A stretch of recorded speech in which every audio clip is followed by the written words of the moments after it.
Boa tarde, pessoal.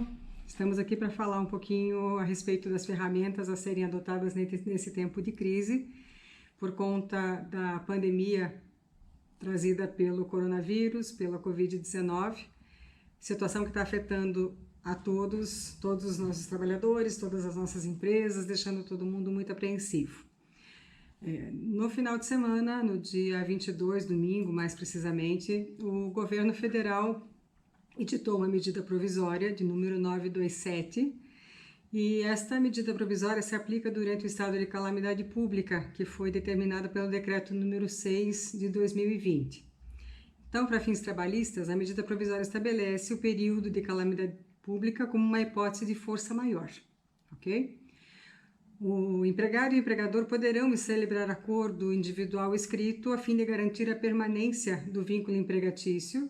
E esse acordo terá preponderância sobre os demais instrumentos normativos, legais e negociais, respeitados os limites previstos na Constituição. Então, o nosso limite de negociação sempre vai ser a Constituição Federal.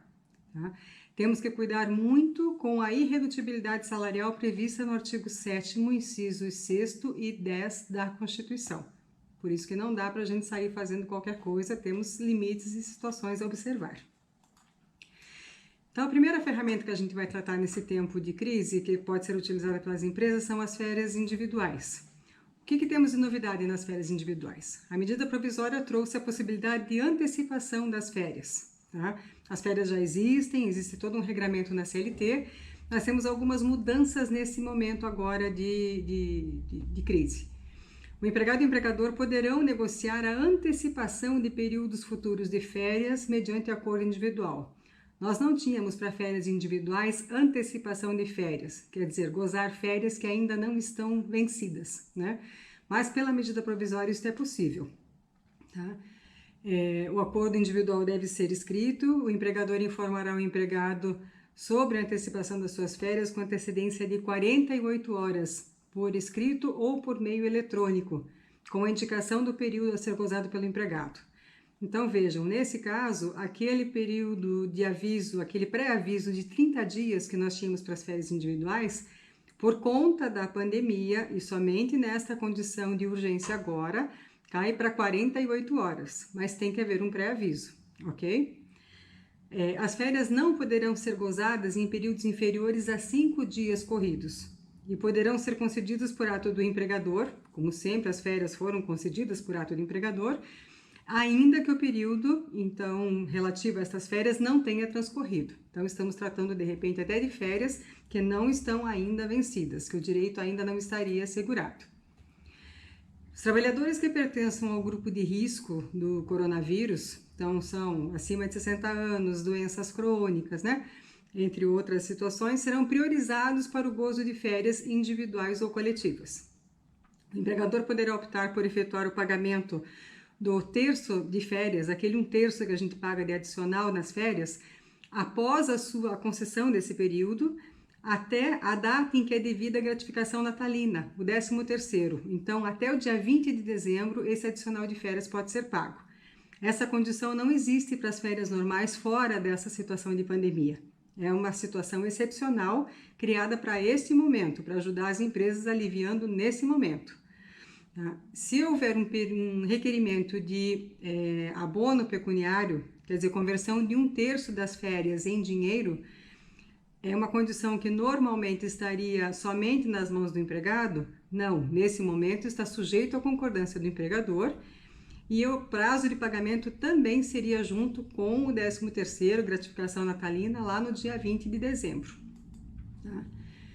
Uma outra situação que ajudou por conta da pandemia para as coisas ficarem mais rápidas, mais simples e aliviar um pouco as empresas em termos de fluxo de caixa. O pagamento da remuneração das férias poderá ser realizado até o 5º dia útil do mês subsequente ao início das férias, não sendo aplicável então o que está previsto no artigo 145, que é pagar as férias 2 dias antes do início das férias. Então, por exemplo, se as férias vão começar agora no mês de março, a empresa tem até o 5º dia útil de abril para fazer o pagamento dos dias de férias e tem até o dia 20 de dezembro para pagar o terço de férias. Isso ajuda as empresas na medida em que tudo isso está pegando todos de surpresa e é uma medida urgente e necessária. Na hipótese de dispensa do empregado, o empregador tem que pagar, junto com o pagamento dos haveres rescisórios, das verbas rescisórias, os valores que ainda não tenham sido quitados em termos de férias. Então, com relação às férias individuais, basicamente é isso que a gente tem a tratar. Férias coletivas. Também temos algumas facilidades com relação às férias coletivas. O empregador poderá, a seu critério, como já era antes, conceder férias coletivas e deverá notificar o conjunto de empregados com antecedência de no mínimo 48 horas. O que são férias coletivas? Férias dadas a toda a empresa ou a setores inteiros de uma empresa. Nesse caso, nós tínhamos uma comunicação prévia de 15 dias. Aqui também, por conta da pandemia, a comunicação prévia caiu para 48 horas. Não são aplicáveis o limite máximo de períodos anuais, que nós só podíamos dar férias coletivas em 2 períodos, e o limite de dias corridos, que cada um não podia ter menos que 10 dias.